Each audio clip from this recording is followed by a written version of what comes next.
Gak terasa udah mau masuk bulan keempat tahun 2022 aja nih ya. Nah, kira-kira apa aja yang terjadi dalam sejarah teknologi di minggu ke-13 ini?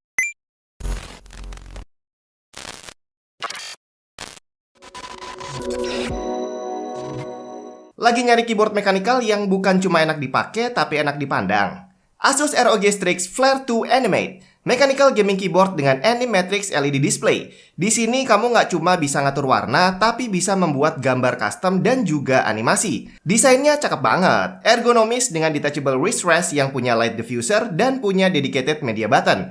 Jangan tanya soal performance, polling rate-nya udah 8000 Hz.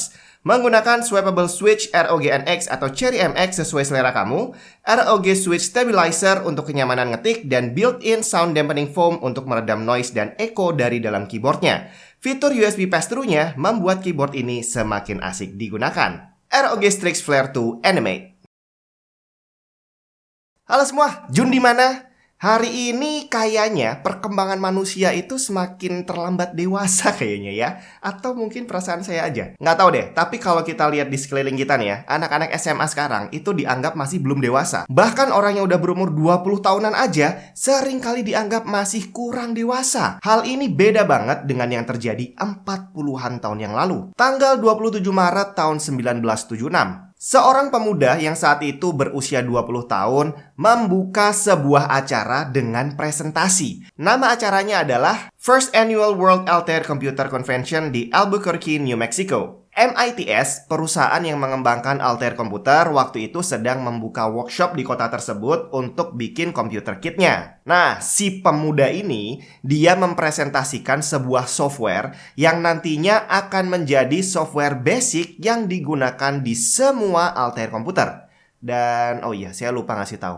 Nama pemuda itu adalah Bill Gates. Kalau tadi dibilang bahwa orang-orang zaman sekarang telat dewasa, tapi sebaliknya kalau masalah usia, ternyata orang sekarang usianya jauh lebih panjang dibandingkan orang-orang beberapa puluh atau beberapa ratus tahun yang lalu. Mungkin salah satu alasannya adalah karena sekarang fasilitas kesehatan udah semakin canggih. Akhirnya penyakit yang dulunya mematikan, sekarang menjadi penyakit yang biasa aja karena sudah banyak obatnya. Tapi jangan salah, penelitian untuk membuat obat itu tadi butuh waktu puluhan tahun. Bahkan banyak dari beberapa penyakit yang baru bisa dapat obatnya setelah muncul komputer modern. Di tahun 80-an, AIDS masih menjadi penyakit yang bener-bener menyeramkan. Walaupun sekarang udah mulai ada obatnya, tapi tetap aja AIDS masih menjadi penyakit yang menyeramkan. Nah, penelitian mencari obat AIDS dengan bantuan teknologi komputer ternyata dimulai tanggal 28 Maret tahun 1986. Sebuah tim dari Roche Laboratories New Jersey merilis sebuah artikel di Science Magazine membahas teori dasar protease molekul dari HIV.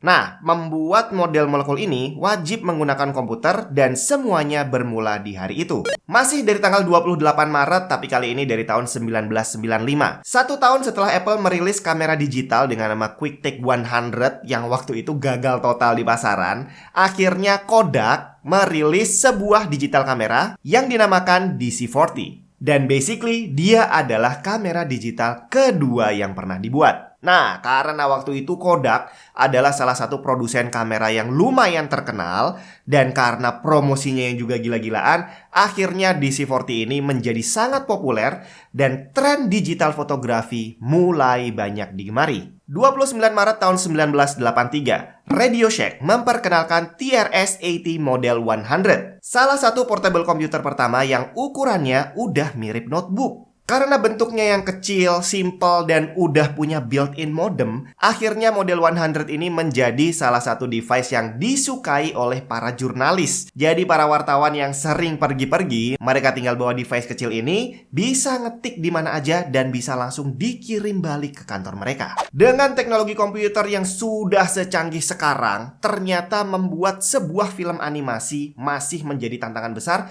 dan nggak bisa dilakukan oleh sembarang orang. bukan cuma skill. Kamu juga butuh komputer yang super cepat untuk bisa ngerender gambar dengan efektif. Bayangin gimana rasanya bikin film animasi di tahun 80-an. Tapi jangan salah, saat itu ada satu film animasi 3 dimensi yang akhirnya menjadi terkenal. Sebuah film pendek buatan Pixar yang berjudul Teen Toy. Bahkan dengan standar sekarang aja, animasi Teen Toy boleh dibilang tidak terlalu buruk. Gak heran di tanggal 29 Maret tahun 1989, Pixar memenangkan Academy Award untuk film Teen Toy ini. Dan hal ini membuat mereka semakin bersemangat hingga akhirnya beberapa tahun kemudian rilislah Toy Story pertama. Tanggal 30 Maret 1951, Biro Sensus Amerika Serikat menerima sebuah komputer komersial yang dinamakan UNIVAC untuk membantu mempermudah pekerjaan mereka. Saat itu UNIVAC mampu menyelesaikan 1905 instruksi dalam waktu 1 detik. Dan sebenarnya sih Biro Sensus Amerika ini adalah termasuk salah satu lembaga yang mendorong berkembangnya teknologi komputer. Karena balik lagi ke tahun 1890,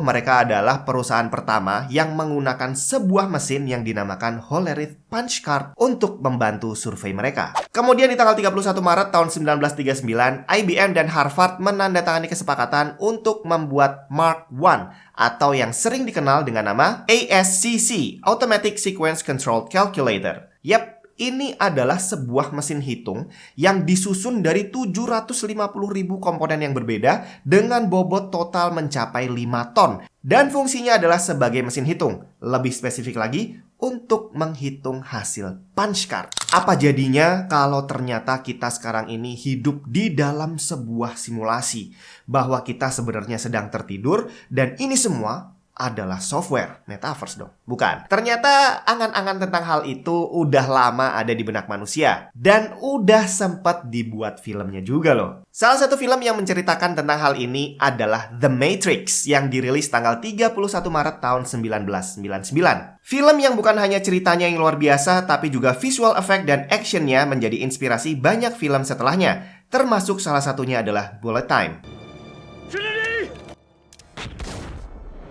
Dia berhasil memenangkan 4 Oscar dan dengan modal $63 juta, film ini berhasil meraup keuntungan $463 juta. Dan hebatnya lagi, dia adalah film pertama yang penjualan DVD-nya mencapai lebih dari 3 juta kopi. Tanggal 1 April Fool bre. Cuma untungnya informasi yang bakal saya kasih ini bukan prank. Tanggal 1 April 1976, Steve Jobs dan Steve Wozniak mendirikan The Apple Computer Company. Jangan dibayangin perusahaan yang segede sekarang. Waktu itu masih berupa perusahaan kecil yang dibangun di garasi rumah. Dan tujuannya waktu itu adalah untuk menjual komputer buatan mereka yang akhirnya nanti berkembang menjadi Apple One. Sampai akhirnya perjuangan mereka tidak sia-sia. Hari ini kalau ada orang nyebut Apple, yang muncul di benak kita pertama kali bukan buah apel, tapi adalah Mac atau iPhone. Tanggal 1 April 2004, Gmail dirilis. Cuma waktu itu belum dirilis untuk umum. Sistemnya masih by invitation. Hanya orang-orang tertentu yang diundang yang boleh merasakan Gmail. Sistem invitation ini berlangsung selama beberapa waktu dan akhirnya karena ternyata fiturnya bagus banget dan enak dipakai, akhirnya Gmail menjadi semakin terkenal. Dan karena belum dirilis untuk publik, akhirnya waktu itu orang-orang yang punya Gmail dianggap super keren karena mereka dapat undangan yang terbatas. Tanggal 2 April 1980, Microsoft merilis Z80 Softcard. Ini adalah produk pertama dan selama bertahun-tahun kemudian menjadi satu-satunya produk Microsoft yang berupa kartu. Jadi dia adalah sebuah hardware microprosesor yang diletakkan di sebuah printed circuit board. Kemudian board ini akan ditancapkan ke mesin Apple II. Harganya waktu itu $349 dan akhirnya barang ini menjadi laku keras. Sampai akhirnya sempat di satu momen softcard ini berhasil menyumbang setengah dari keseluruhan penghasilan Microsoft. Cuma akhirnya softcard ini berhenti diproduksi di tahun 1986. Dan itu tadi semua hal-hal bersejarah di dunia teknologi yang terjadi dari tanggal 27 Maret sampai tanggal 2 April. Kalau pengen tahu lanjutannya, tungguin episode berikutnya minggu depan.